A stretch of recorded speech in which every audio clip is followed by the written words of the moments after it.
We now go to Ryan Helfenbein with his reaction, Executive Director at the Standing for Freedom Center. Ryan, thanks so much for being back with us. It's great to have you.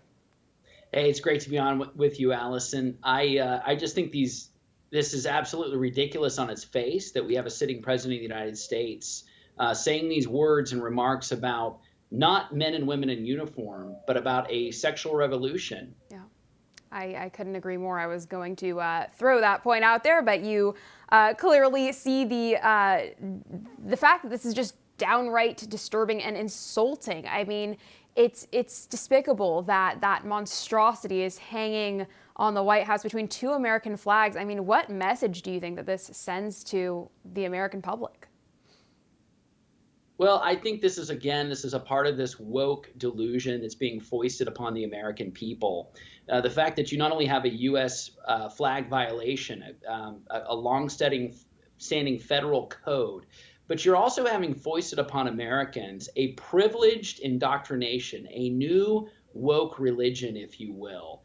I don't think we can expect, Allison, them to display the Star of David at Hanukkah, or the Nativity at Christmas, or even the Christian flag during Holy Week. But why? Why now does this administration choose to hoist this flag all of a sudden and become the standard bearer of this kind of revolution? It's deeply offensive. It divides most Americans, and it is an insult to those men and women who serve bravely in combat, in uniform, in defense of this country, and most of all, the flag that they represent of the United States of America. Yeah, it's absolutely despicable. We're just celebrating debauchery at this point and displaying a flag that should never be there in the first place. I also think it's interesting that these people who claim to be so oppressed and, can't supposedly go anywhere in public without being harassed and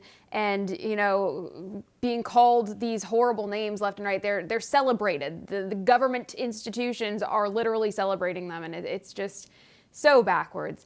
Another issue going on right now, Ryan, that I want to bring up is California Bill SB 729. This bill seeks to redefine infertility to be a status as opposed to a medical condition.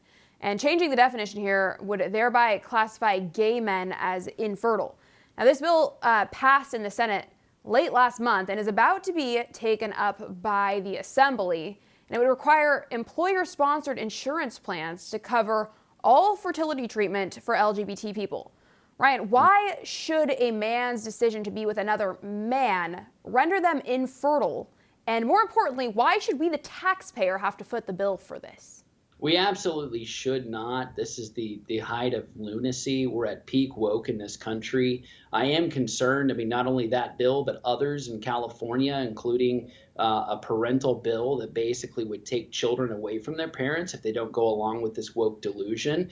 When you consider the fact that California, the largest state in the United States, has 1/6 of the U.S. population living within the state, this bill has massive implications on our equal protection under the law, and also what kind of things that taxpayers will fund.